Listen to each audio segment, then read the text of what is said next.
evening, Farmington Hills, and welcome to our March 24th, 2025 regular City Council meeting. And I'm calling this meeting to order, and we begin every meeting with the Pledge of Allegiance. This evening, we have Mayor Barry Brickner in our presence. So would you please lead us tonight? I pledge allegiance to the flag of the United States of America and to the republic for which it stands, one nation, under God, indivisible, with liberty and justice for all. Thank you, Mayor. And first item, Agenda 1, approval of the regular session meeting agenda. Is there a motion? Mayor Rich, Oh, yes. roll call. Oh, yep. Okay, sounds good. Roll call, please. Council members Aldred, Here. Bridges, Here. Bruce, Here. Dwyer, Here. Knoll, Here. Mayor Rich. Here. Now note that Council member Bulaware is absent. Thank you. Okay, thank you. Now, item 1, approval of the regular session meeting agenda. Is there a motion, please? Madam Mayor. Mr. Bridges. Madam Mayor, I move the council will approve the agenda as published. Thank you. There's a motion. Is there support? Support. We have motion and support. This is a regular vote. All those in favor of adopting the agenda as published, please indicate by saying aye. Aye. All opposed, same sign. Motion carries. This then takes us to announcements, presentations from city boards, commissions, and public officials. And I note that our Farmington Area Arts Commission has their 2024 annual report. Welcome, Arts Commissioners. Come on up, introduce yourselves, and look forward to hearing your report. Thank you, Mayor.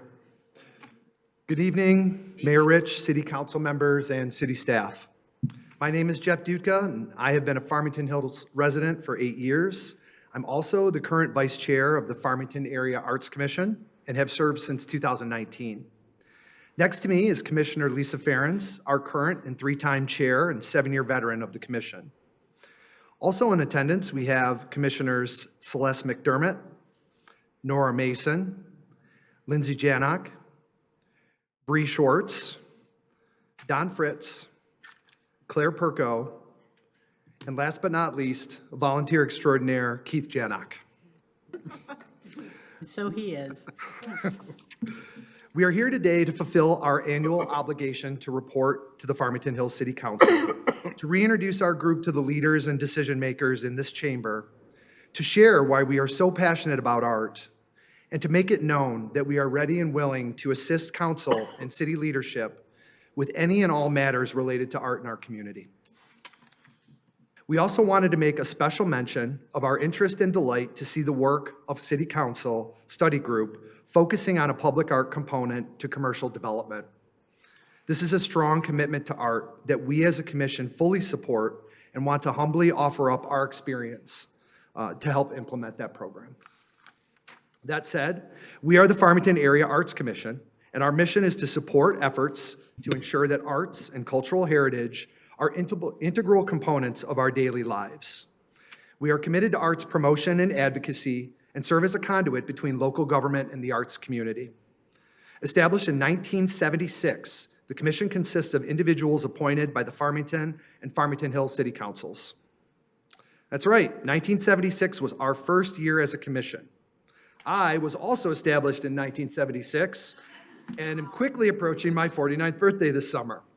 So by my math, that means the commission is just shy of 50 years promoting the arts in Farmington and Farmington Hills.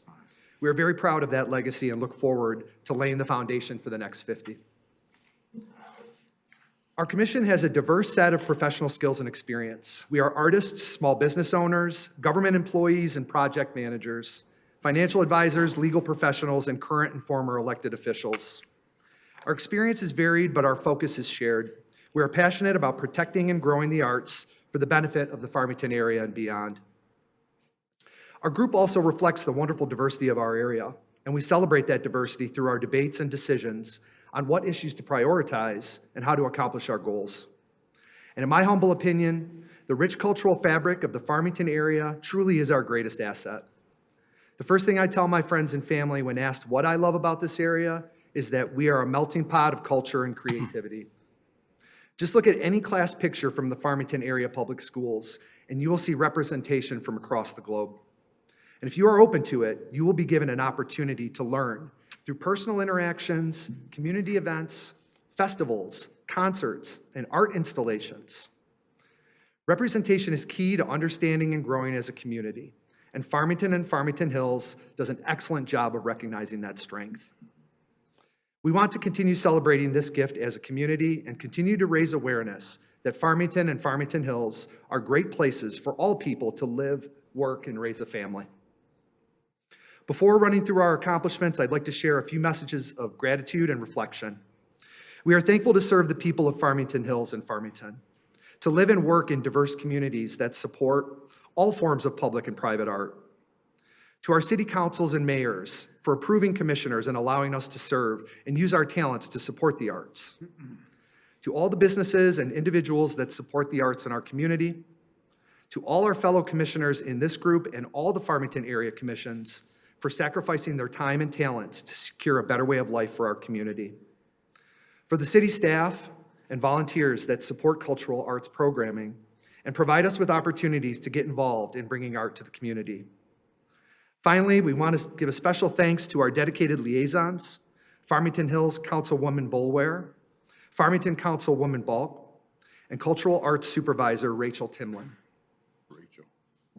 We also want to say thanks to our former liaison, Farmington Hills Councilman Randy Bruce, and to thank Ellen Schnackle, Director of the Special Services Department, for her leadership. The guidance you all provide through your words, and more importantly, your actions, sets the course for what we do. Now, I'd like to take just a few moments to reflect on the significance of community art. The positive energy created through community art is a multiplier. It's not always obvious, but it's there. We may not feel it immediately. We may never notice the effect it had on our day, but art is at the core of who we are as a community. Art can set us on a new course. It can inspire us to create, to mind our mental health, or to share experiences with our loved ones. And as many of us are struggling to manage all our responsibilities, find that elusive work-life balance, raise a family, or prioritize our mental and physical health, art can shift our focus from the struggle to the beauty of our personal journey. It can instill happiness, it can make us question authority, or it can calm a heavy heart. Art makes us pause. In a world obsessed with time and filled with distractions and stressors, art has a way of cutting through the noise and forcing us to recognize that which brings our soul pleasure. Art is not just paintings or sculpture. It takes many forms. Art can be seen, touched, smelled, tasted, or heard. It can travel through instruments and microphones, or it can be served on a plate. It can be written or spoken, it can be featured, or it can be hidden. The versatility of art and the effects it has on our community cannot be overstated, especially considering in the not-too-distant past, we were forced to isolate and retract from group socialization. That led many of us to rediscover nature, hobbies, and public art. Whether in our storefronts, parks, or traffic circles, Farmington and Farmington Hills understands the role art can play in a community. That is one of the many reasons why I'm proud to call Farmington Hills my home. We also wanted to recognize the tremendous sense of pride attached to the Hawk Community Center. To be able to repurpose such a significant city asset, secure all the surrounding green and athletic space for future generations, and breathe new life into an aging building is no small feat. It's expensive, it's time-consuming, and requires an amazing team of creative individuals to make it all work. The Hawk is a gem for this community that has yet to recognize its full potential and sets an example for all local government on how to manage and maintain your capital assets. This thriving community campus could have very easily been sold to developers, but instead, our city leaders saw a need. They developed a vision and successfully transformed an aging property into a hub of culture and activity. Friends of mine from Novi, Plymouth, Livonia, Northville have all come to the Hawk for concerts, games, classes, or other activities. While we have volunteered at events hosted by the Cultural Arts Division, we hear firsthand from the community, and the feedback has been outstanding. Council, by prioritizing, you have instilled in us by prioritizing art in our community, you have instilled in us a pride in our place, a pride in our people, and a pride in our art. Thank you for that. I'd now like to take this opportunity to share a few of our proud accomplishments from 2024. The full details are in the packets, so I'm just going to go through it quickly. Over the 2023-24 season, the Arts Commission guided the City of Farmington in building and launching a 2-year rotating City Hall public art program modeled after the Farmington Hills City Hall program, which we can all enjoy outside in these halls. The Scrapture Tree. The Arts Commission designed and installed the 20-foot, 10-ton tree sculpture, affectionately named Scrapture, outside the theater entrance at the Hawk, using salvaged materials from the modernizing of Harrison High School. Did you want your presentation shown while you're speaking? No, that's No, okay. okay, all Yeah, right. there's not a lot there. Okay. And we actually have our official dedication ceremony for the Scrapture Tree planned for June 25th at the Hawk Summer Kickoff, which is my shameless plug to ask all of you to join us that day. The Mary Brooks Art Collection. A 100-piece art collection was donated to the Hawk, and the Arts Commission documented, stored, and photographed the entire collection for a future art exhibit at the Hawk. Finally, we are extremely proud of the hundreds of hours that we have spent volunteering and supporting the programming of the Cultural Arts Division here in Farmington Hills. So, in conclusion, the Farmington Area Arts Commission takes the job of preserving and cultivating art in our community very seriously. So much so that our commissioners have collectively served over 90 years on behalf of this commission and spent thousands of hours attending events, preparing sites, volunteering, and promoting art offerings to the residents of this community. Thank you for this opportunity. We promise that we will continue to show up and continue to sacrifice our time and resources to maintain the high bar set by those who carried this mission forward over the last 50 years. Thank you for this time, Council, and please do not hesitate to call on this commission to participate and promote any and all future efforts to enhance art in our community. Thank you. Any questions or comments? Dr. Bruce? Well, thank you for your report. Thank you for everything the Art Commission does. I think you guys do a fantastic job. I was the liaison for 16 years to the commission and loved every minute of it in terms of all the discussion and the projects and seeing things come to fruition. And I always say, I love the arts. I always think of the arts as being kind of the icing on the cake of life. And without it, I just can't even imagine what life would be. So thanks to everybody for what you do. We greatly appreciate it. Thank you. And as a former arts commissioner myself, I am very grateful for the work you all are continuing to do. I served with a number of you back in the late 20-teens, and I'm delighted to just see the work you're continuing to do. So thank you for making our community even better. Thank you. Thank you very much, y'all. Appreciate it.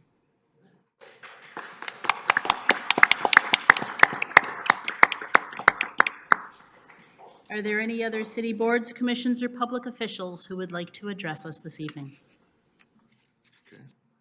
Okay.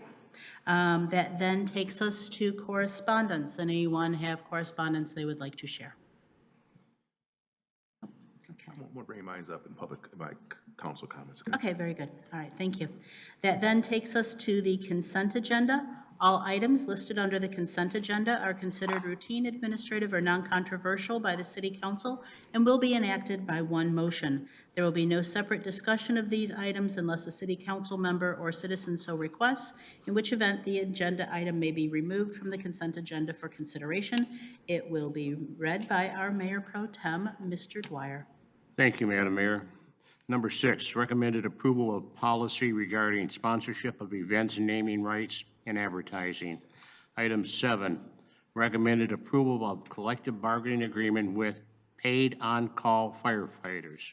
Number 8, recommend acceptance of the Planning Commission 2024 annual report. Number 9, recommend approval of the agreement with the Michigan Department of Transportation, MDOT, for safety improvements funded by the 2025 Highway Safety Improvement Program.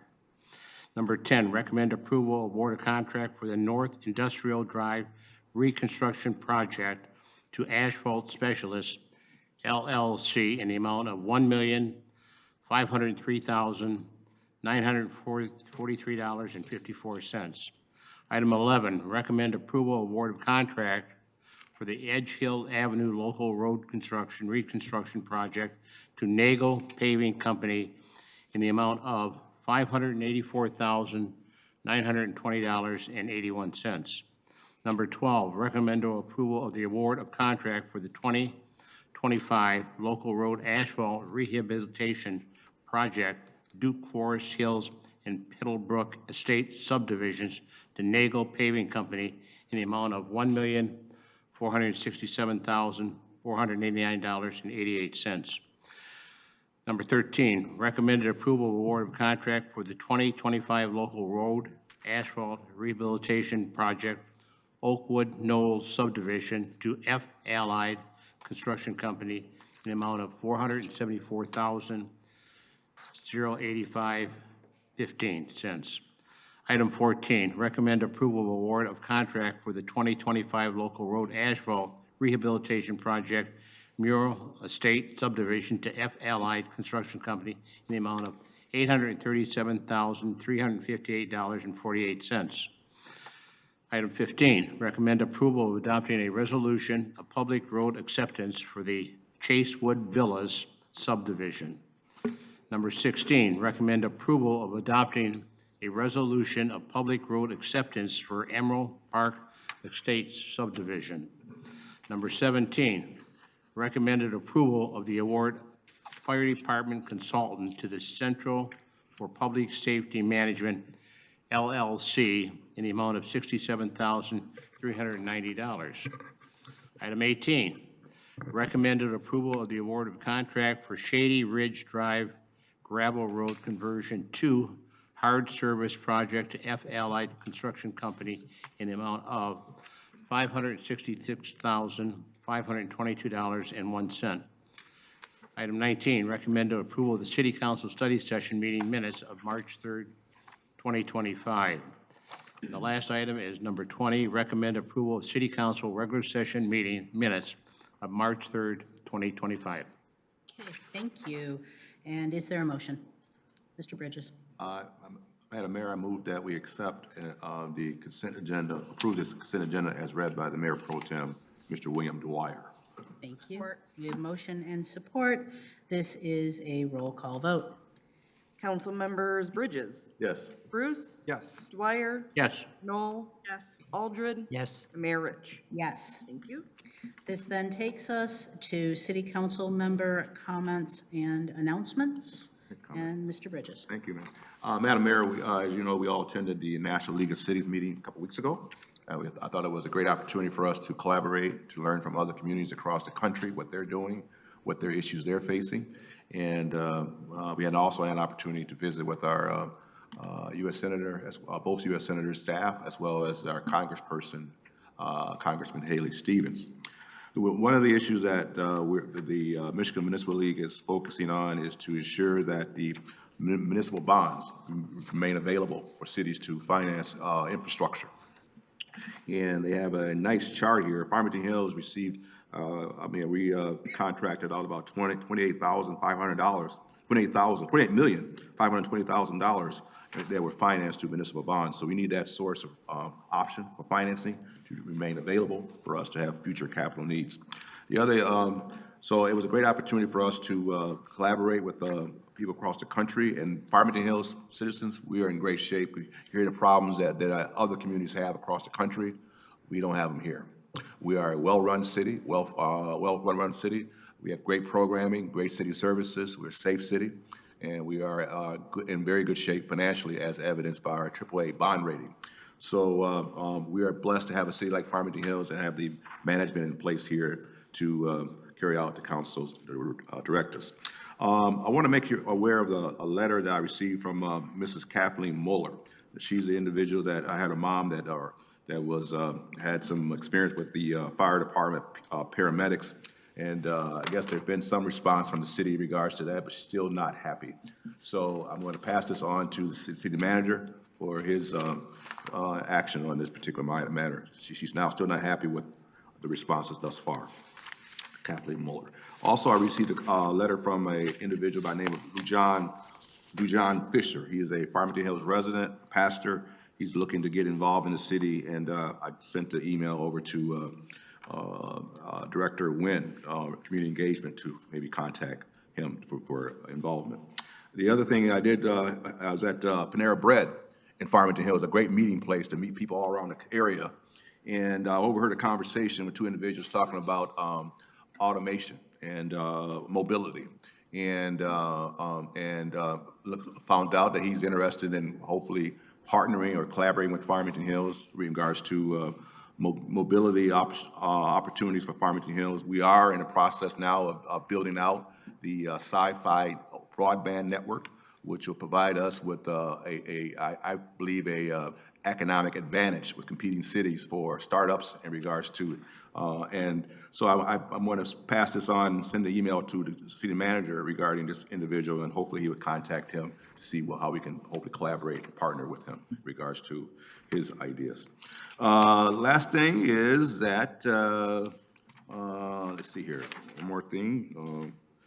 Basically, that is it, but I want to just say to Farmington Hills residents, we live in a great community that have a lot of great assets in our community, and we're very proud of our community. Thank you.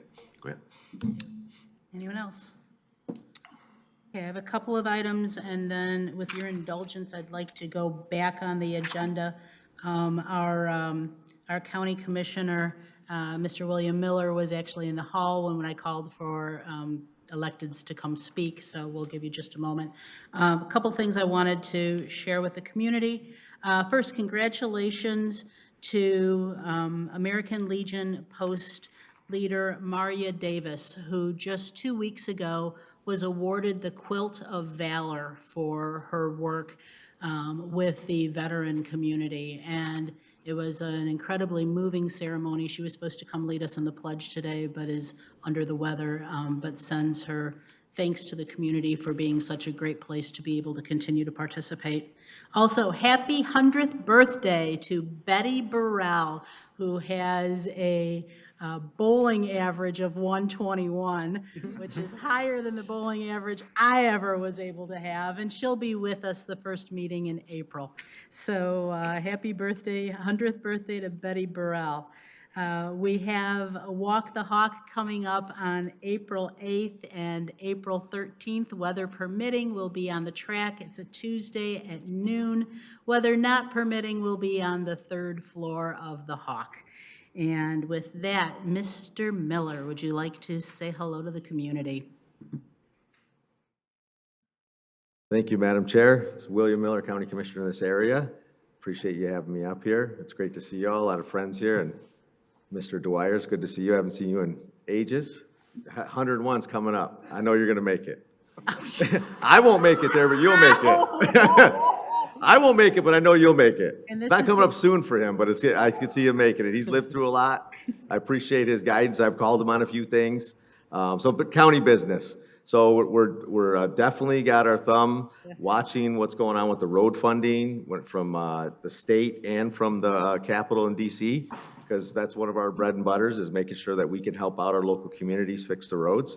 So we want to make sure that we have funding there. We're working on potentially, some infrastructure help fund. We're looking on that, but it all depends on what happens with the money that we get in and the money that goes out.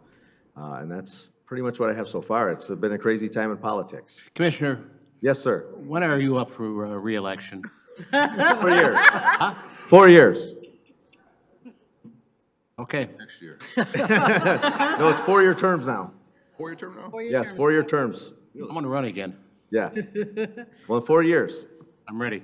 Yeah, we'll have lunch in 4 years and we'll talk about it. All right, you two. And we're moving on. Okay, Thank you so much. Appreciate Commissioner. you. Any other questions? I don't mean to walk away.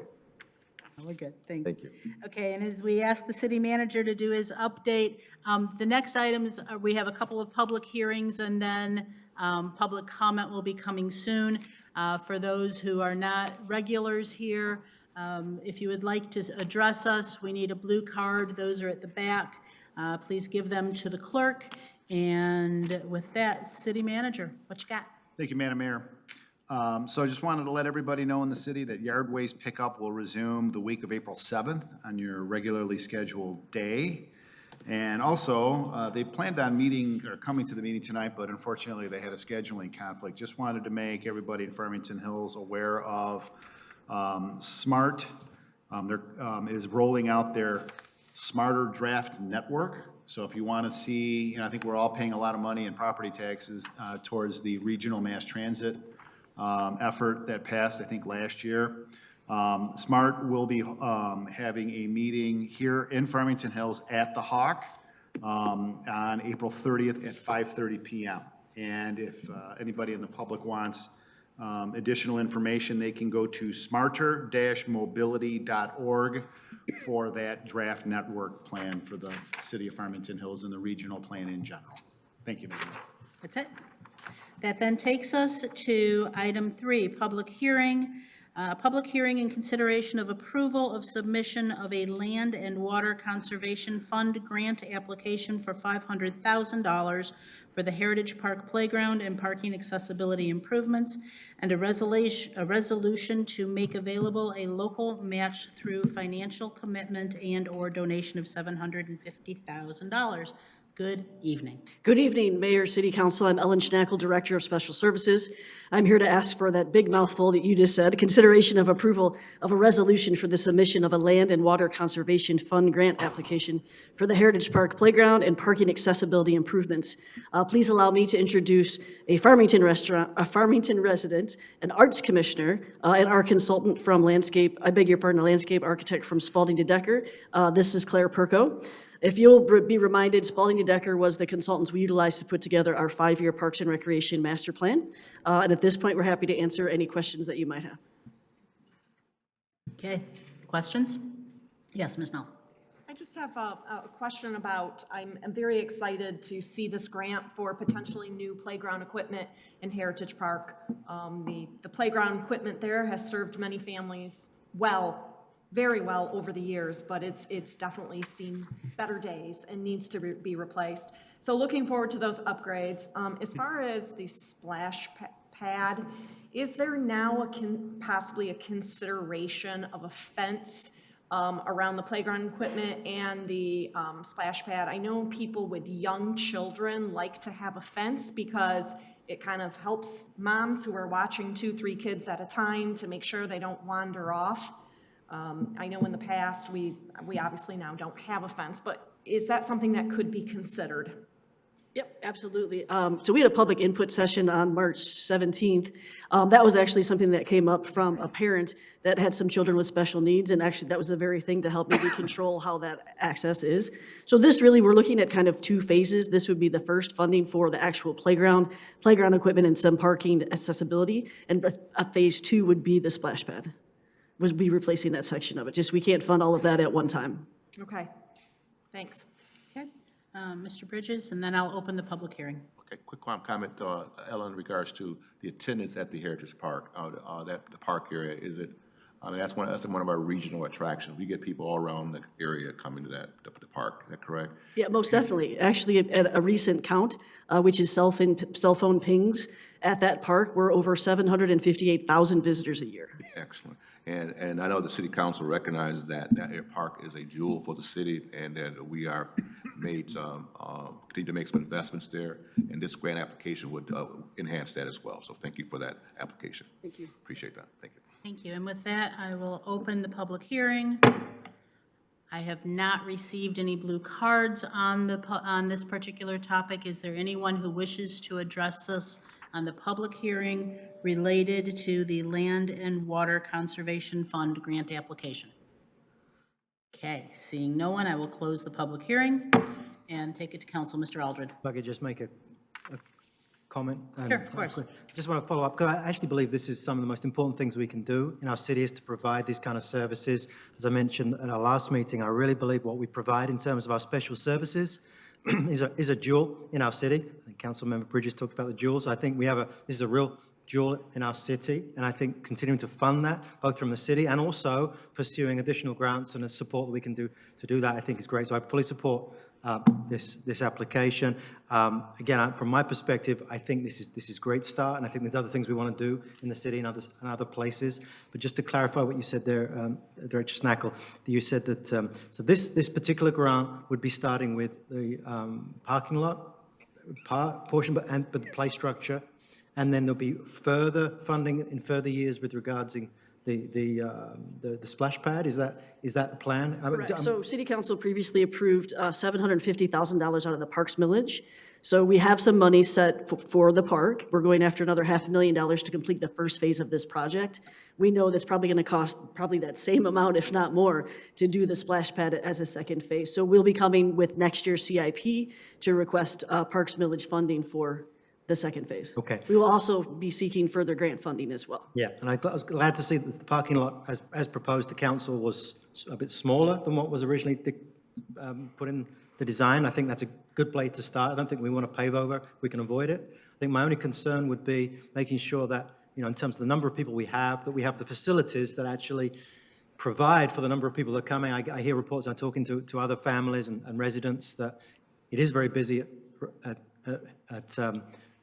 Heritage Park and the splash pad, and so just providing more parking for the same size facility is just going to become a recipe for overcrowding, right? So we need to make sure that we've got the right size of facilities, the right for the community, and then also see where else in the community we should be providing other facilities. But I think this is a great start. So Thank you. Thank you. Yes. Well, any other questions or comments? I do have a question. So you talked about accessibility playground equipment, and speaking for our colleague, Ms. Bolaware, who's not with us tonight, I know she would definitely be asking, so as part of this, will we be seeing more accessible equipment, playground equipment for our people with special needs and neurodivergent community? Yes, and we'll be working closely with people in the Disability Network to help kind of give us some insight into that as well, to make sure that we're not leaving anybody out. Excuse me. But there's a lot of new playground equipment now that it provides for accessibility in multiple different ways. There's different signage. We're talking about a different ground plane, doing like a port in place, which allows for people to more easily access the equipment itself, and for caregivers. It's giving a space for caregivers to be able to get right up there next to their children, to be able to be a part of the play. And then there's also the idea of separate, like, calmer areas, kind of where the picnic areas are, and benches and seating. And that addresses the social aspect of play that is just as equally important as the athletic part of play. And so it creates these different zones in which all different children with different needs are able to mix together and take what they need out of the same area. And the parking improvements would also increase accessibility? Oh, yes. Yeah. Right now, there's a lack of accessibility because of the way it's designed. And we have in the plan both putting in accessibility in the current gravel parking lot, so there'd be a couple of spaces there, and making sure the path up to the play area and pavilion and everything would be accessible, as well as in the new parking lot, there would be 6 to 8 new ADA spaces included with that. Great, thank you. So both. Okay, now. Make a motion? Yes. So I move to authorize the submission of a Land and Water Conservation Fund application for $500,000, and further resolve to make available a local match through financial commitment and/or donations of $750,000 of a total $1,250,000 project cost during the 2025-2026 fiscal year. Support? Okay, we have a motion and support. This is a regular vote. All those in favor, please indicate by saying aye. Aye. Any opposed, same sign. Okay, motion carries. Thank you very much. Thanks for your work. Next is item 4, new business. Consideration of a second amendment to the Planned Unit Development 1 2015 draft agreement Corwell emergency sign, replacement of freestanding sign at Grand River Avenue. Good evening. Good evening. Charmaine Kettler-Schmaltz, the Director of Planning and Community Development. We have before you the second amendment to the PUD agreement in order to modify the monument sign at the entrance of Corewell Health. The agreement has been updated and included in your packet for consideration tonight. The representative from Corewell Health, Kevin Schul, is here in case you have any questions. I'm here to answer any questions, and our attorney is here as well.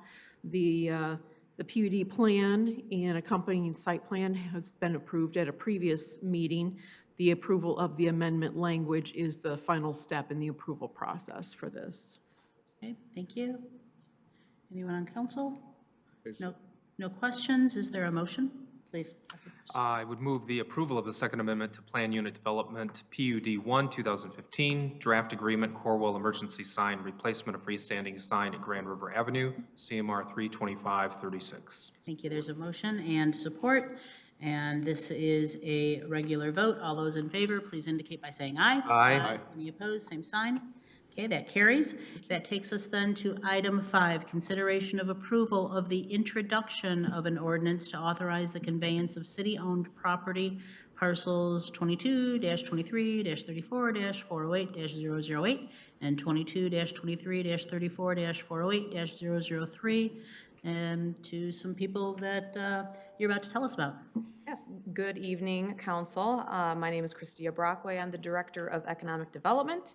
Yes, I am here for the consideration of the approval of the ordinance authorizing the conveyance of the city-owned property for Claudio and Luisa. So just as some background for these two properties, the city received the reference property from Oakland County due to tax foreclosure in September of 2011. So we have owned that property since then. These two properties are zoned RA3, one-family residential. The property that is parcel number ending in 008 is 0.40 acres large and fronts Osmus Avenue, which is located in the mid to southeastern portion of the city. The parcel ending in 003 is zoned RA3, one-family residential. It is 0.43 acres, fronts Robinson Avenue, and there is an open drain which cuts across the residential property. The applicant, Claudio, and his wife, Luisa, have together put in their deposit of $750, and each property is $5,000. So this total amount would be $10,000 for these two residents to purchase. City staff, along with the city attorney, have been working on documents required to close on the sale of the property. We have also discussed with the value of these properties with the city assessor. So I am here today before council to request the introduction of authorizing an ordinance to convey the two properties to Claudio Rodriguez Aguela Quazeta and Luisa Nayeli Cruz for the sum of $10,000. Okay, questions, council? I do have a question. I drove by this property yesterday, and so basically what's going to happen is there's a residence on Robinson. Yes. And then 2 empty lots, the one next to it and the one behind it, which would then take that. So are those 3 properties going to be joined together as one property? Are they going to be, that's what I thought I read in the materials. Yes, it's a requirement for if there's a resident who purchased a city property, they do have to combine it with their existing lot. Okay, and so the address would still be on Robinson, even though the property is on both streets? That is correct. Okay. Yep. Thank you. All right, is there a motion? Sure, I'll make the motion. So I'll make a motion to approve the introduction of an ordinance to authorize the conveyance of city-owned property parcels 222334408008 and 222334408003 to Claudio Rodrigo Aguilera Quizada and Luisa Naleli Cruz. Support. Okay, there's a motion and support. This is a roll call vote. Council members Bridges, Yes. Bruce, Yes. Dwyer, Yes. Noel, Yes. Aldred, Yes. Mayor Rich. Yes. Thank you. Okay, then, and just for the public, if there's an ordinance or something like this, there are 2 readings, so it really won't become finalized until the next meeting. That then takes us to, we have no additions to the agenda. It takes us to public comment. I have a fistful of cards, and we're going to begin with Dennis Hubbard, please. To be followed by Sandy Yazela. And before you start, Mr. Hubbard, actually, we'll wait because these are all deer-related. Go ahead. Oh, thank you, Mayor. Good evening, Mayor Rich, Good evening. City Council members, the City Manager, and other city leadership. My name is Dennis Hubbard, and I'm here representing the Farmington Hills Paid On Call Firefighters Association. In addition to that role, I am a longtime resident and a member and past chairperson of the Committee to Increase Voter Participation, multiple-time chairperson of the Precinct 21 election worker, and have helped out with various food drives, specifically the U.S. Postal Service Mother's Day food drive, and many other local things. We've only recently organized as a union. Our commitment to Farmington Hills spans generations, even before the Farmington Hills City existed officially. And we're proud of our roots and honored to continue that service. Earlier this year, we reached an important milestone, the successful negotiation of our very first collective bargaining agreement. That wouldn't have been possible without the professionalism and mutual respect shown throughout the process. I want to sincerely thank Fire Chief John Unruh, Assistant City Manager Karen Mendora, and HR Director Lori Brown for their collaborative efforts, and all those other city employees who assisted in that process. I also want to thank my fellow negotiation committee members, George Pager, another paid-on-call firefighter, and the Firefighters Association of Michigan Representative Mike Gerard for their hard work and partnership throughout the process. And to the city manager's office, the mayor, and this council, thank you for your steady leadership and support. Now, many people in the community might not realize Farmington Hills operates as a combination fire department with both full-time career firefighters and part-time paid-on-call firefighters like myself. We work side by side to provide 24/7 emergency services. As paid-on-call members, we respond from home when called upon.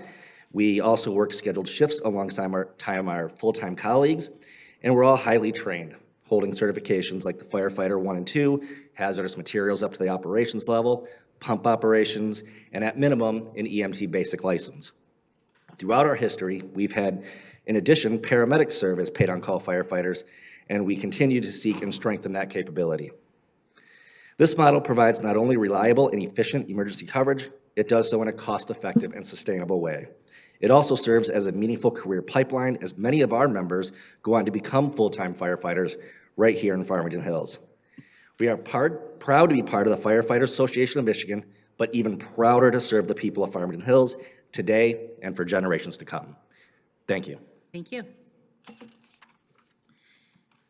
Sandy, and I can't read your last name, but please come forward. No one can, so you're excused. Okay. My name is Sandy Yagella. I've lived at Farmington and 12 Mile for the last 40 years. My question is much simpler than everybody else's, and maybe I'm just not educated, but I'm here asking you about the difference between the contractors that have been in my subdivision installing the cables that are all color-coded to the houses versus all of the salespeople who are coming to me from various wireless companies telling me that they now have fiber optics in my neighborhood and why I should go with their companies. Please give me a quick explanation of the difference of these two. Mr. Bridges, you mentioned sci-fi. Please just give me a quick definition of what's going on with broadband, fiber optics, so on and so forth in the city. Okay. Thank you. So, thank you for that. I yield to the city manager. Thank you, Madam Mayor. Ma'am, if you'll step out into the foyer, Assistant City Manager Karen Mondora would be happy to talk to you about everything broadband. Okay, thank you. Great, thank you for that. And just a reminder for the folks here, because I see that we have some folks who are not our regulars in the city council meetings. In public comment, this is your opportunity to speak to us. It's not a dialogue, and we are happy to talk to you all in the hallway afterwards, after the meeting. And so the next one, Edwin Metischewitz. And then we're going to start the deer conversation. Hi, I have two quick issues. Number one, I have getting a lot of complaints from the women in the subdivision. The big black trash cans, they can't handle them, and we even got an email from one, she hurt her shoulder managing this thing. So I know you guys were thinking about having a smaller one, so please go back and revisit that issue, because women in particular don't like them. Item number two, really, it's a nuisance item. The people are going around that are putting the flyers on our mailboxes, they're breaking our flags off. I've fixed several of them for our neighbors, but what can I tell you? These people are not considerate for our residents. That's all I have to say. Okay, thank you. Thank you. Okay, we're now moving into the urban deer herd part of the conversation. We have a few cards, but before we do that, I would like the Mayor Pro Tem to read. We've received a number of comments from people. We've also received a signed petition about it, and so, Mr. Mayor Pro Tem, would you please share? Thank you, Madam Mayor. Yeah, these are the names of citizens of Farmington Hills that have attached their signatures and request that the City Council do with some speed enact a long-term deer management plan, which you're all aware of. First name, John Wilson, Teresa Cook, Chris Ziegler, Eric Hans, Chris Mochi, Kurt Moreland, Larry Voltovich, Mike Carville, Nora Dolan, R. Tanica, T. Jaratowski, John and Shelley Gower, Roger Weber, Julie and Ernie Bacalar, Sheila Walters, Teresa Walsh, Judy Lenzota, Frank Lenzota Jr., Debbie Kastner, Nancy and Terry Hurley, David Hammond, and Miranda Limboswitz. And I hope I didn't mispronounce any names. That's it. Okay, good news for you. We have received quite a few more. We have pages of them, so what I think we'll do is have this list just put in as part of the minutes. Yes. Okay, thank you very much. All right, let's hear from the public. First one up is going to be James Winkler, to be followed by Karen Pepper.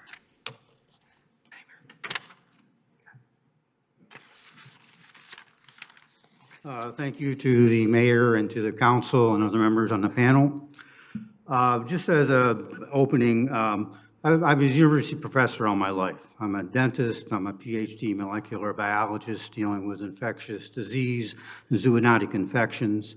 Although I'm retired, I still work for the NIH as a consultant dealing with genetic information, also infectious disease, and also a faculty member on a dental public health and public health program. So I'm seeking a little bit of authority in dealing with these issues. So I know this is not a dialogue, but these are comments. One of the questions with the DNR, appreciate the work that they've been doing, but some of the comments regarding the fact that put up fences as a solution. Most homeowners associations don't let us put up more than 3-foot fences. Okay, the suggestion that we should use some type of repellents. Those of us that have used those know that they work for about a day and then they stop working. And any concept of having deer-resistant vegetation is in the ideas of the nurseries, not in the ideas of the deer, because they seem to have no problems. I did have some comments directly. Again, thank you for bringing up some very important points, Mr. Bridges. Some of the issues, though, that you brought up, I just wanted to make some comments on it. Very many people haven't really made comments about this issue. They've gone to their own homeowners associations or talked to other council members, but these may not have been registered as one of the 180 comments. So the issue is much bigger. The other comment that you made regarding Lyme's disease, not that many issues. I will speak with authority on the fact that Lyme's disease is very difficult to diagnose, and as many of the other diseases caused by deer ticks. And so consequently, the lack of information in that area is not really relevant in this case, because many times people have Lyme's disease. It isn't actually clinical, but has long-term problems. So again, that's not really a rationale that there haven't been a lot of reports about Lyme's disease. I also had the question about the fact that the I think the DNR failed to recognize what is the real density of deer in the non-urban environments. Okay, we look at 1,500 in our small community, but anyone that hunts, I'm not a hunter, but I spend a lot of time in the woods, you don't see deer. I can go in my backyard and see 20 deer. I can see deer mating. I can see deer rutting. I can see deer having birth. I can have deer dying in our backyard. So the density population here is much different than it is in the natural environment. And we have to be concerned that the genetic effects that having this high deer density with us feeding deer, natural selection is not selecting out the individuals that are going to be best for the herds. So that wasn't addressed. We also have a question that was brought up. Thank you, Dr. Winkler. Pardon? Thank you. That's your 3 minutes. Did you say something, sir? Yes, thank you, sir. That's your 3 minutes. Okay, sorry. Thank you. That's okay. We'll see you April 28th. Okay. Thank you. Okay, Dr. Karen Pepper to be followed by Sue Garrity. Good evening. Yes, good evening, City Council. I've spoken to you before in the teens about the survey that was done on the deer, so some of you are very familiar. I only have 3 minutes, so I want to actually, their statistics are being used to make decisions, and I think I applaud the council for using science as a way to really understand and make a decision about controlling the deer population. And along those lines, I just want to talk actually about the deer vehicle accidents. And these, I apologize to anyone who's already done this research if it's repetitive, but using the Michigan Office of Highway Safety and Planning from 2023, in Oakland County, we had 2,125 deer vehicle accidents. If we look at that and put it in context and perspective, we have 1,270,000 residents in the state, or in the county. And that, if we look at the number of accidents, the risk factor for a deer vehicle accident is really 0.16%. So it's tragic to have any kind of an accident, but the number sounds huge, when in fact, if we do it by population, which gives us a better ratio, it's less. There's 144 that were recorded in Farmington Hills.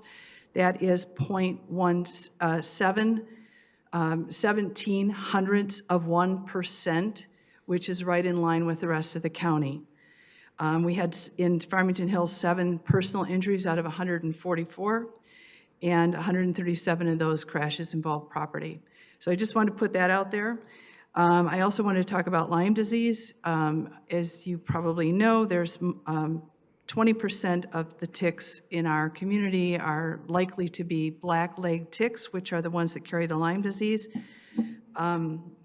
It is very difficult, as the doctor mentioned, to assess the actual number of cases. I used the Michigan Department of Health and Human Services, as well as the Michigan Environmental Public Health Tracking and the federal CDC to try and get a handle on it. I was not able to get anything specifically in Farmington Hills other than on the CDC site where they note all of the Lyme disease. Oh gosh, okay, I'm running out of time.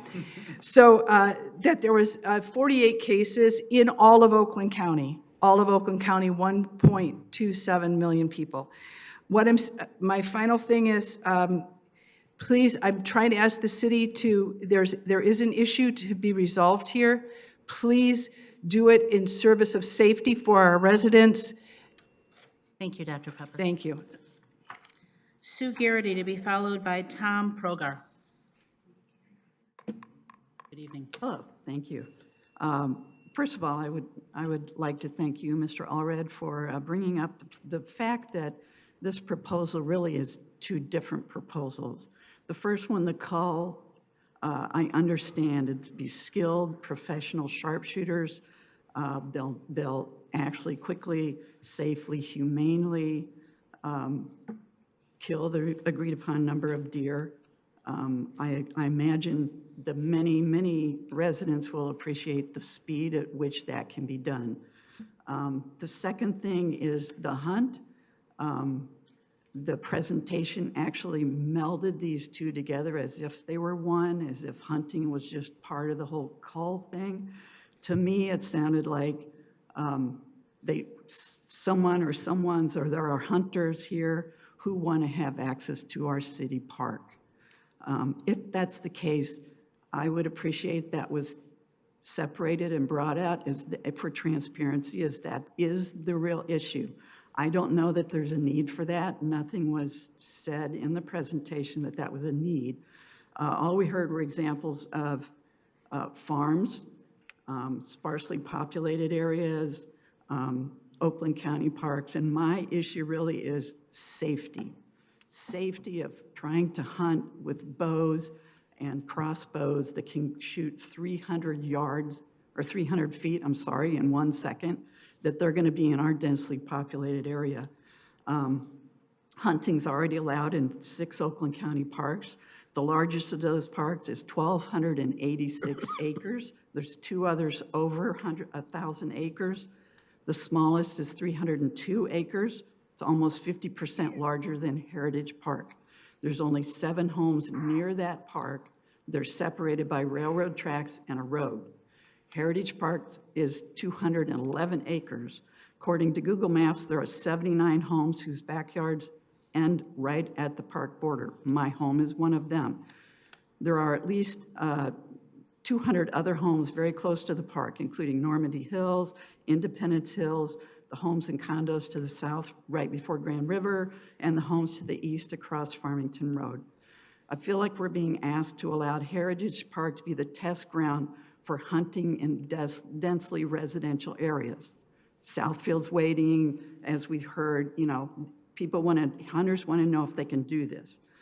I feel like if amateur hobbyist hunters are allowed into the Heritage Park, it's just really, I walk there all the time. I feel like it's going to destroy a peaceful, quiet, green space.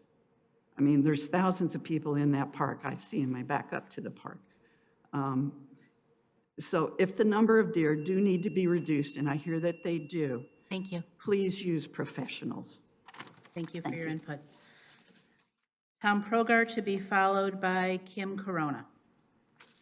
Thank you. And I just want to start by, I agree, those garbage cans you gave us, I feel like everyone has a dumpster in front of their house now. They're very big. So I listened to the meeting, and the council has painted a picture using personal stories of deers invading your house on a daily basis. And I remind you, you were elected not for personal examples, but you're elected to represent the citizens, not to push your agenda. Maybe that is why trust in local government is at an all-time low. 2 complaints per month. That could be presented in an entirely different way if you chose to. 2 complaints per month. Your info about Ann Arbor was extremely inaccurate. You painted a picture of a failed sterilization plan. This was not at all true. From 2016 to 2020, sharpshooters were the focus of this effort, with a small part of it going to sterilization efforts. I heard a lot of handpicked science. I heard a dismissal of a feeding ban, even though that was not even given a chance, and not one citation was given. I heard no talk of success of the signage plan in Rochester Hills and high-traffic areas that reduced deer collisions. No clear focus regarding Lyme disease that was brought up. The DNR talks about the primary driver is climate change and milder winters and even small mammals. No mention of the record number of distracted drivers on the roads today and why there's more deer collisions. I watch day in and day out in the fields, in the forest areas, in my area, 9 Mile, Farmington, and throughout Farmington Hills, of areas being bulldozed for developments by humans, destroying our natural space. But all I hear is that the deer are the problem, with no question of cutting down on all these developments. Meridian Township is your only example that you've given so far. Lansing is just starting out. I help with homeless areas with people. Do homeless people enjoy eating the venison? I would like to pose that question to you. My thoughts are it's half and half. I enjoy the deer. I have a huge vegetable garden every year. My boxwoods, my lavender, my other plants in front of my house have not been touched since I planted them 6 years ago. And I want to leave it with, there's been 2 complaints a month from people. And there's no groundswell of problem here. There's no groundswell. It's what we're making out of it. Thank you. Thank you. Kim Corona to be followed by Paul Olson. Good evening. Thank you to the City Council for your service and for making time for public comment. My name is Kim Corona, and I'm a resident of Farmington Hills. I spent 15 years as a humane educator teaching students how to think critically and compassionately to find win-win solutions for how we treat people, other species on our planet. I know you've been looking into this issue for a long time, into the issue of deer management for a long time, but I am concerned that during the study session, the only plausible solution that sounded like it was given was lethal solutions. I did not think that it was the non-lethal solutions were thoughtfully explored. One of the concerns raised is deer vehicle collisions, and this is a very serious issue. However, I think that there are other communities that have done mass mailings of brochures to inform people of how to veer when they see deer, and to inform people about distracted driving that happened in Rochester Hills. And I think that would be a lot less expensive, and it would be more of a compassionate win-win solution to informing people about how to effectively avoid deer vehicle collisions. We could also have better lighted construction signs and high traffic deer crossing areas to warn people to slow down and to be aware of the deer. Especially you could do it at certain times of day from dusk to dawn and certain times of the year where deer are more likely to be crossing, such as we do for school crossings. We could do lower speed limits in certain times of the day and certain times of the year where deer are more likely to be crossing. Another concern raised was deer eating landscape. There are experts who give seminars on how to protect your landscaping from the deer, to plant items like the last gentleman said, lavender, boxwoods, and then fencing in your vegetables. We know that people are feeding the deer. You all said that during the last session. That means that those people love the deer, right? They do not want them to be killed. And if they knew that what they were doing was maybe leading to more deer, which is going to then lead to them being killed, they might change if they recognized it. Many people are not changing because you said neighbors have to call on neighbors to find out. When we do mass mailings of Veer for Deer brochures, we could include information about the feeding ordinance so that people know that there is a ban on it and what it could lead to.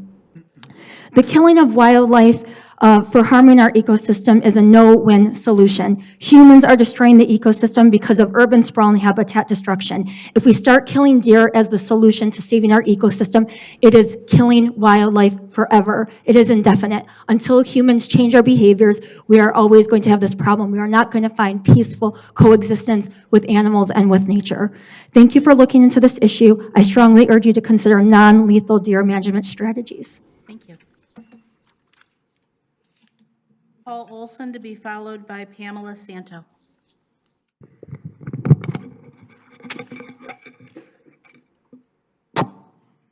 Good evening. Paul Olson here, resident of Farmington Hills. All you wonderful people at the council here, I appreciate your energies. All right. Thank you for looking at this deer population explosion for the past 10 years. We understand looking for a regional approach may lighten our load, right? But for Farmington Hills residents, the time is to act now, all right? And not wait for the other communities to get their 10 years in of review on the process, right? We'd like to also thank Brian Farmer here because he has put together a lot of information that I think serves a positive approach for us, all right? So just a few facts. to revisit about the overpopulation issue. Farmington Hills did an aerial survey count for years, right, from 2016 to 2020. Actually, the last one was 21, but it was early in the year, so we can't really count that as a 21. At that time, the number of deer, the population was, I think, 304, right? So we did, at 216, it was 304, right? We go up to year 2020, I think the population was increased by 2.5 times. So if we took that same math and included it right on out till today, we've got 1,500 deer here that we have to deal with, you know? So that's 5 times what it originally was when we started this review process, okay? Since we've eliminated all the natural predators, you know, the cougars, timber wolves, things like that, the deer, they just continue to propagate. There's nothing there to slow them down. So we no longer allow the hunters the responsibility of managing the herd. That's up to us. You know, we have to step forward and take care of that. Our wonderful state culls upwards of 300,000 deer per year, right? So they do their duty. So through hunting, special permits, and for crop damage and alike, right? Let us learn from their lead and uphold our part and our responsibility. Through our survey in 2016, we've heard that before, approximately 73% of respondents thought that they had concerns over deer, right? And 200 people a year were reporting dead or injured deer on their property. I'm sure that number's gone up by 2 or 3 times. All right, automobile accidents, right? In 2023, there was 144 accidents, up 18% from 2022. The average cost of an accident in 2024, according to MichiganLaw.com, is $6,700. All right, that went up from $4,300 when we first started our review. That's $1 million our residents are paying. Thank you. Thank you, Mr. Olson. Pamela Santo to be followed by Colleen Redmond.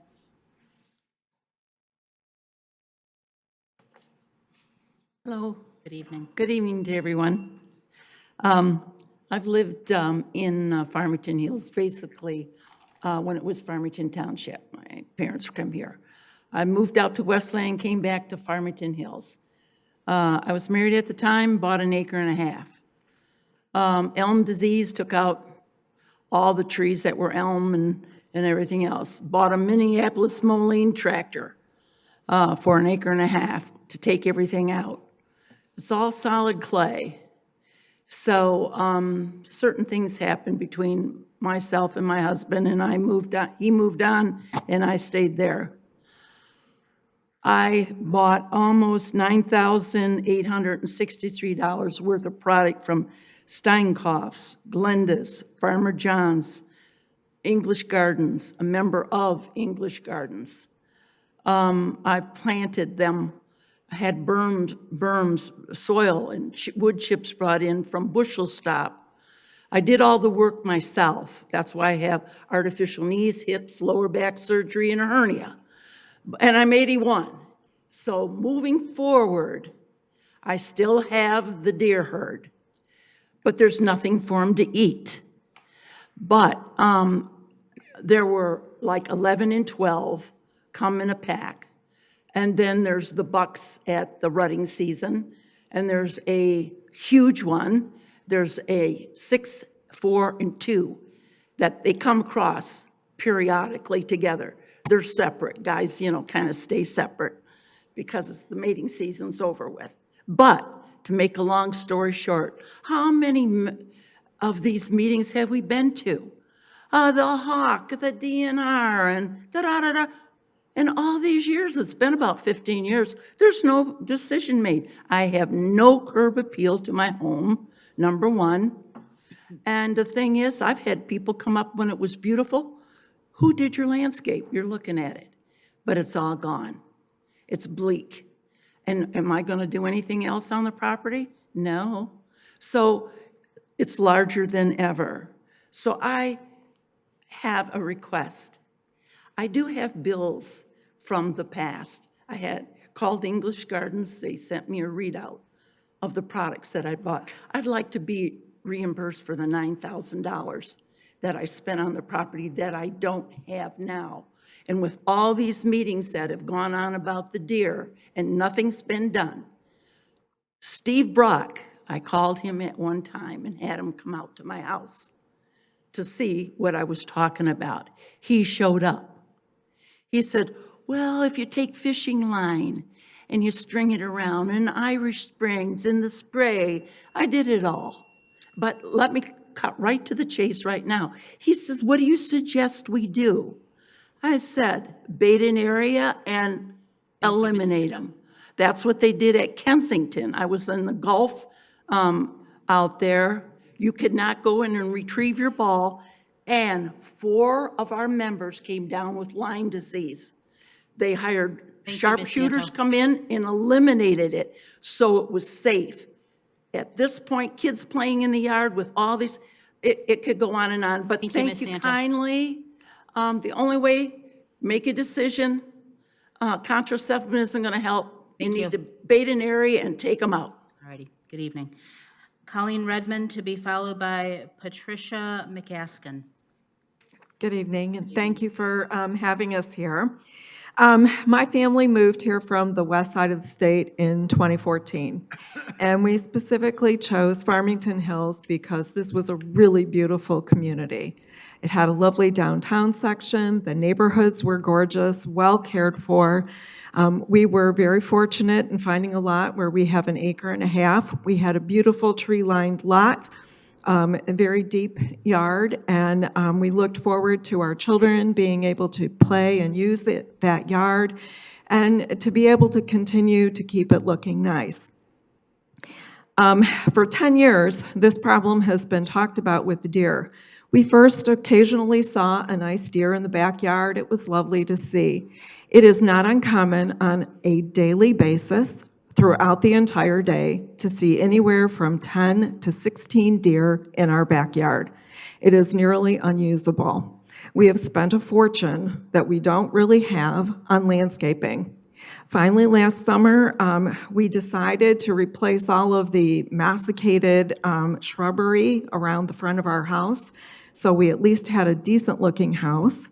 And we spent about $7,000. We went to take our son off to college, and we're gone for a week.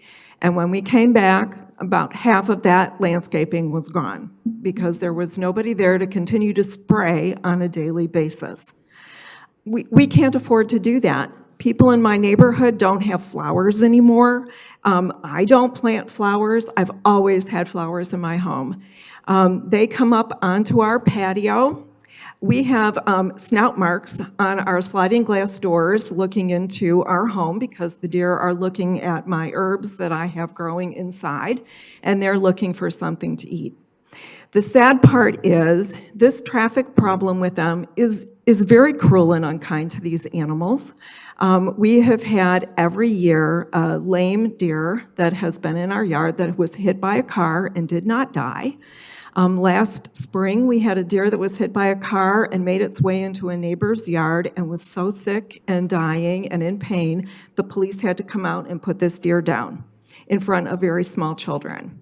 It was a cruel thing for them to have to see. We now have deer in our yard. We have at least 2. I haven't seen them this spring, so I'm guessing they didn't make it through the winter, but have chronic wasting disease. Okay, now that is a really cruel way for an animal to die. I love the deer, they're beautiful, but they don't have any natural predators anymore. And if they don't, cars are not a good excuse to be able to keep the herd under control. We need to be able to do a legitimate kind of thing to help keep this herd under control. Thank you. Patricia McCaskin to be followed by Angie Smith.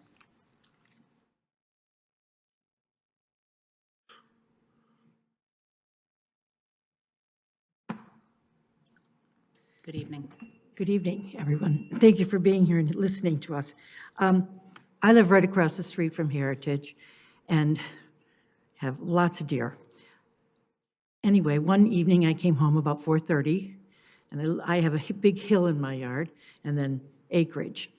And there was a deer laying on its side, and I said, I think I saw it take the last breath, and he was dead.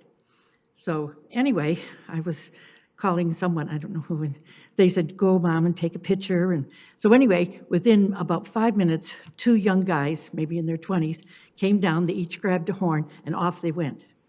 So anyway, my neighbor and I went, and we thought we would look for them, and we did find them on the next block, and we spoke to the gentleman. We saw the deer, it was in their car, and the gentleman said, he quickly got in the house because apparently he'd given them permission to do this with a bow.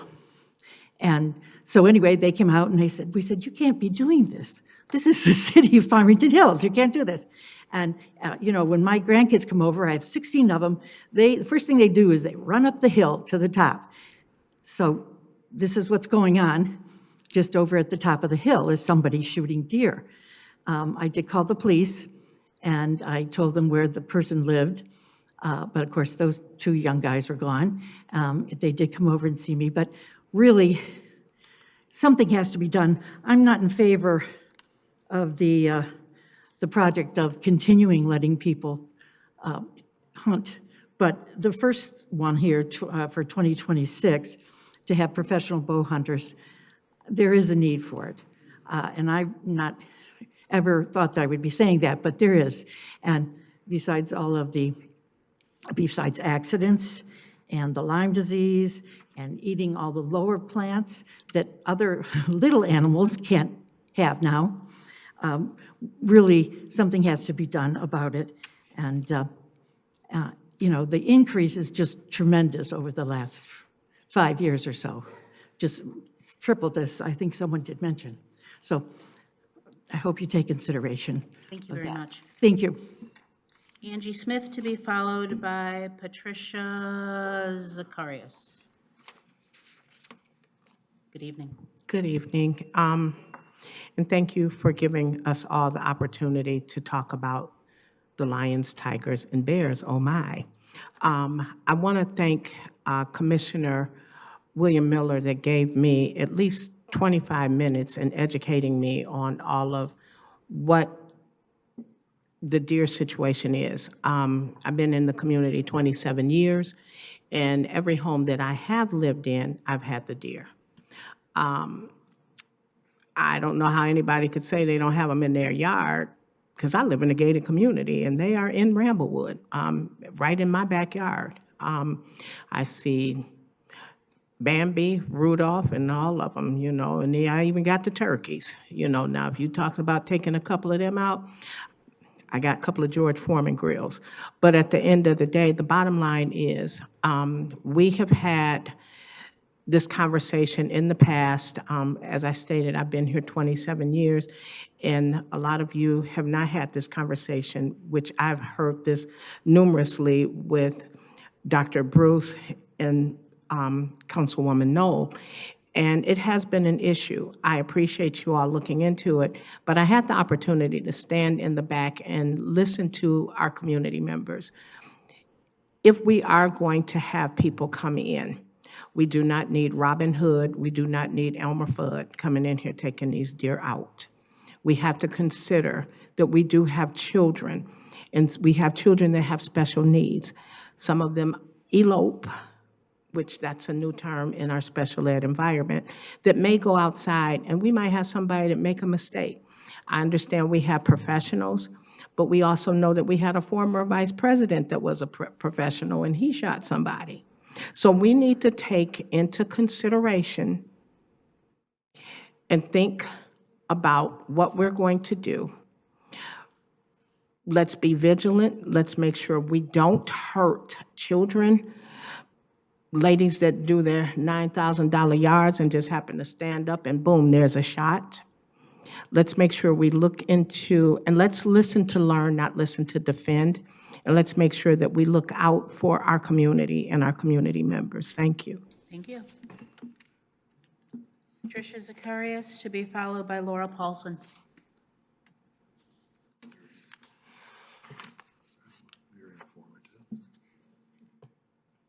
Hi. I don't have any prepared statements written down as such, but I have lived on Farmington Road, right across from the pond, for 36 years. And the main reason my husband and I moved there was because of the natural beauty and the animal habitat that was there.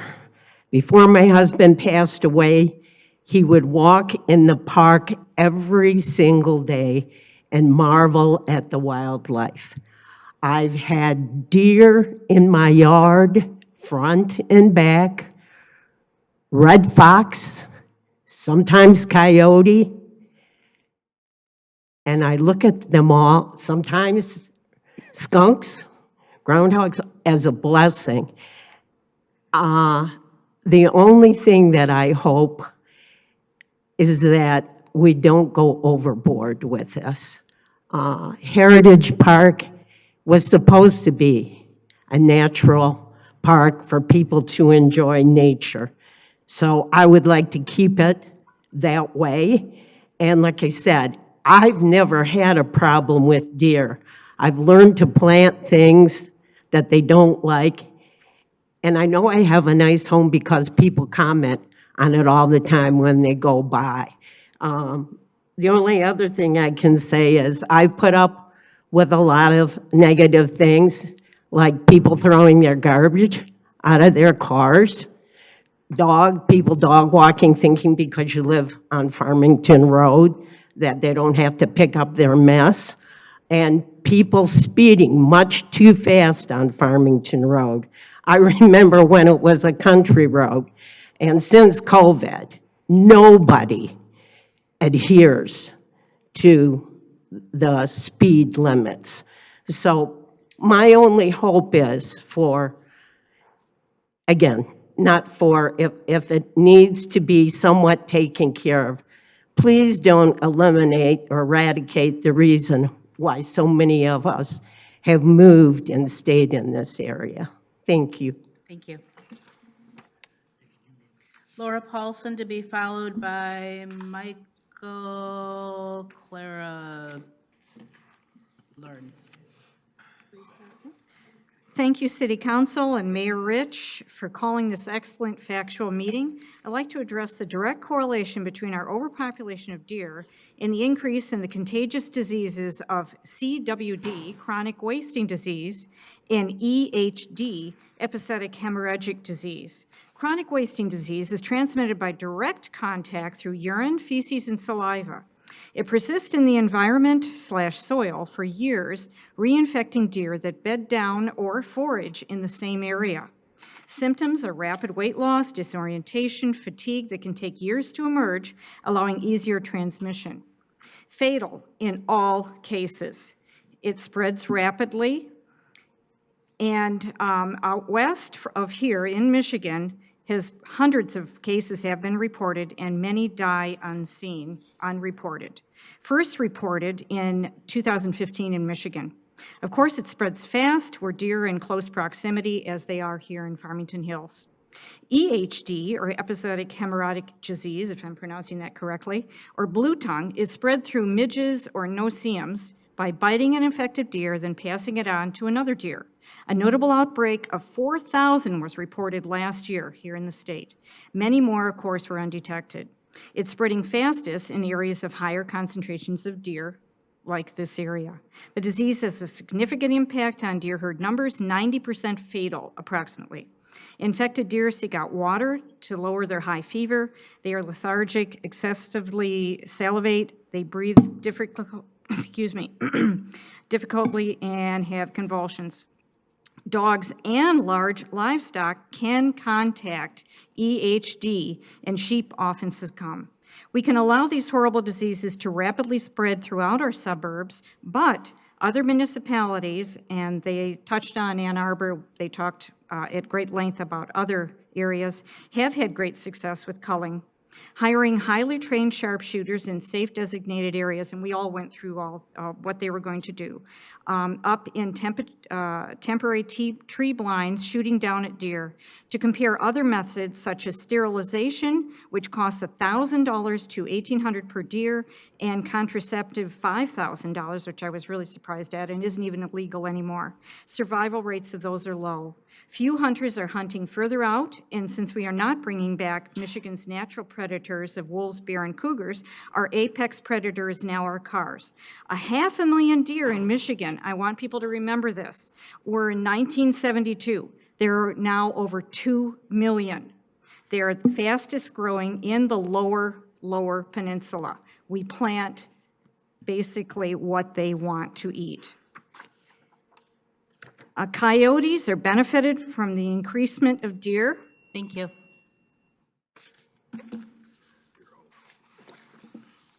Michael Clarelern, to be followed by Caitlin McHenry.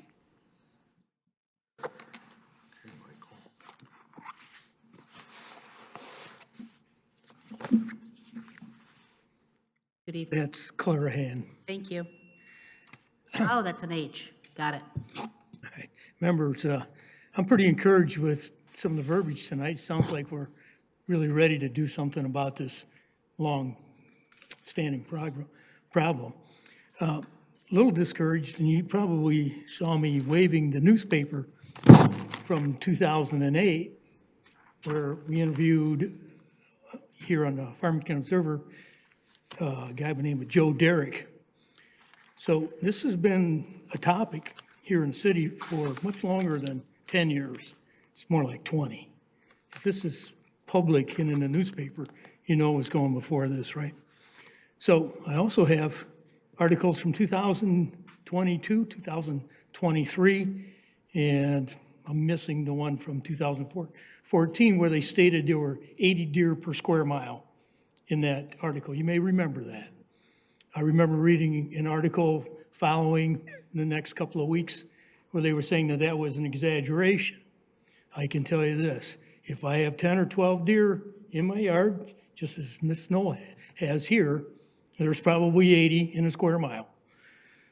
Okay, that being said, let's move on here. Discouraged that we got back from our DNR man, sounded like he was kind of dancing around, not really coming up with proactive solutions. How are we going to make this happen? I think it is time to make it happen. We are talking close to 20 years, okay? I'd love to be able to let my grandkids play outside in the yard, but there's deer scat virtually everywhere on my yard. I can't grow a garden because I'll hop a fence. Folks say, well, you can put a fence around the garden. Oh, yeah? I worked at the Michigan Proving Grounds up in Romeo. They got an 8-foot fence around that place. So does the GM Proving Grounds. The deer get over 8 feet, and they get hit by cars on a regular basis. So that's nothing new. I'd love to have flowers. As we were talking earlier, art is a big part of Farmington Hills, and I got to believe that a pretty yard qualifies as art. I would like to see Mr. DNR say to us, you know what, I'll prioritize this. I'll expedite paperwork or emails or have meetings at the end of the day to make this happen a little bit quicker. And I'm hoping that the city says we need to have a call earlier than later, because if we're looking at 5 years before we see any results, now we're talking close to 25 years. Thank you for your time. Thank you, Mr. Clarendon. Caitlin McHenry, to be followed by Tammy Sadwell. Good evening. Hi, good evening. I'm Caitlin McHenry. I am a biosystems engineer from Michigan State University, and I'm also a farmer at one of the largest lavender farms in the whole Midwest. I'm here to tell you firsthand that as a hardworking farmer who invested in seed started 1 week ago, actually, that will be blooming all the way through next October, and many staff members, thousands of dollars of effort, I absolutely sympathize with the amount of damage that deer do to the landscaping. But I have to tell you firsthand that being in northern Michigan with this farm, an area that is heavily hunted, that does not make an impact on the plants that do get damaged. You have to outsmart the deer. You have to become one with what their habits are. They're creatures of habit. Once they find what they like, which is primarily what you like to plant in your gardens, they'll return. We could call 90% of the deer population, but those 10% remember what you planted, and they'll be back. So I know not everyone has tried every single method that you can absolutely use to prevent deer. There's Irish soap, blood cakes, predator urine pellets, which last longer than the topical sprays that get washed away by your sprinklers. There's reflective moving objects, motion sensors especially, they spook very easily. Then there's also high smelling things like rotten eggs you can put in a cup. We tried that, they didn't smell bad to us at all. Then you just remove them in the wintertime when they're frozen. Also, as a biosystems engineer now, moving on from the farming, I'll talk a little bit about Lyme disease. I want to remind you the connection between Lyme disease and deer. Deer are actually not the host of Lyme disease. The tick is the host of Lyme disease. Deer will carry the ticks, but their blood is not a reservoir for the Borrelia burgdorferi bacteria. So if an infected tick bites a deer and an uninfected tick also bites that deer, the uninfected tick will remain uninfected. Primary sources of Lyme disease are actually chipmunks, mice, and other small rodents who become infected with that bacterium and spread it from one tick to the next. Birds are also a very strong vector of Lyme disease from other regions because they travel far and wide, far more than the deer would do. So if Lyme disease is a concern, I don't think that the deer call is going to be the primary way to get rid of it. Another thing, earlier in the education session, we didn't talk about the predator health and the reason. My house is on Sealy Creek, set back in the woods in Farmington Hills, a little bit lower level than many of the residencies. When we have snow on the ground, I have coyote tracks in the yard every day. We had a deer killed in our yard 2 years ago. The coyotes came back 3 nights to finish off the carcass. We had a deer leg in our yard this morning.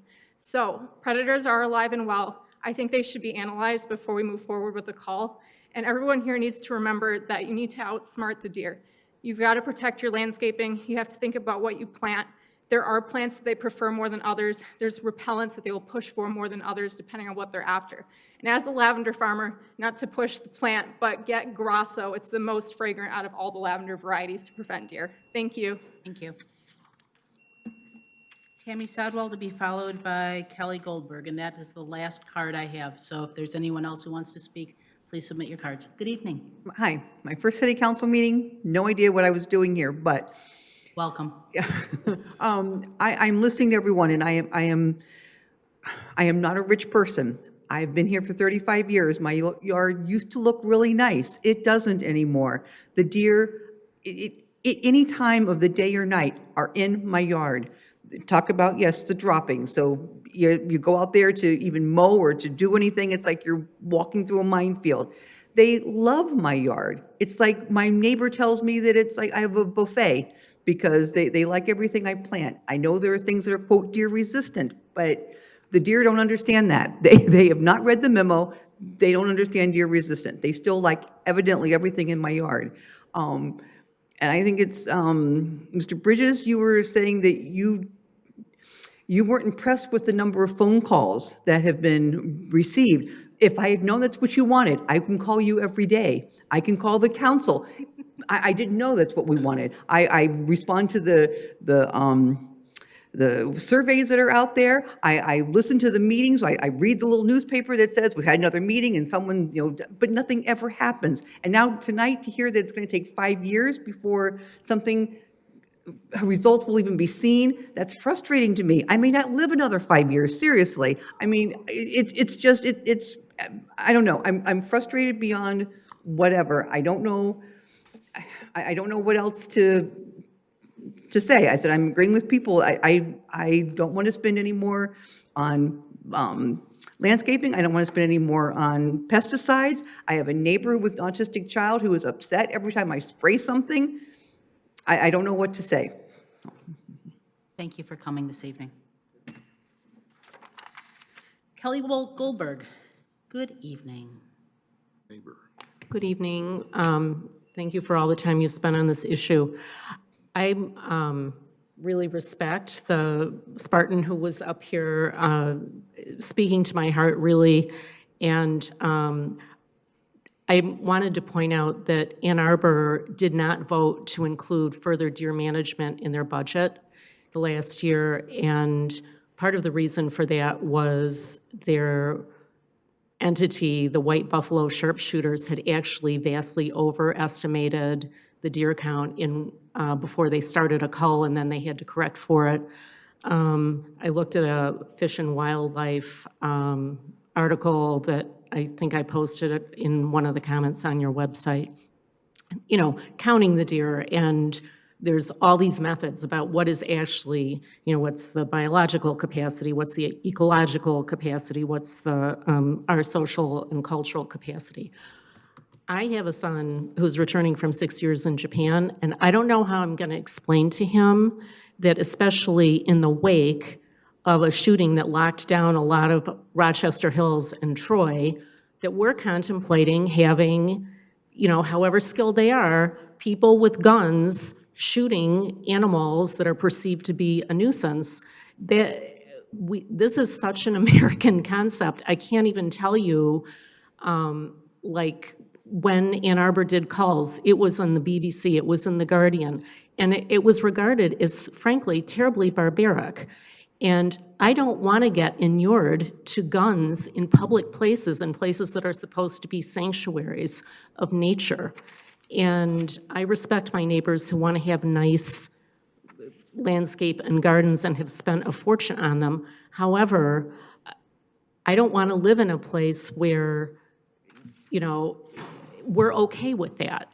And, the risk of even one person, someone with special needs, someone who doesn't have internet, wandering out, we have all these missing, people with dementia who go out wandering. To me, it's a bridge too far. I would really love to see some studies on whether these alternative methods are effective. And I don't think this is going to draw people to Farmington Hills. I don't know how realtors say, oh, but in January they do this cull. They stopped doing it in Ann Arbor in part because their mayor, Christopher Taylor, at the time said, I don't want to be the community. He voted against it. I can't be this community. I can't head this community and have this ethos of killing. Like massive, massive killing. So I'd ask you to really promote the education as Ann Arbor has done and consider alternatives to sharpshooting. Thank you. Thank you. Okay, we have no further comments. We have nothing further on the agenda. Our next meeting is April 14th. See you then. Good night, Farmington Hills.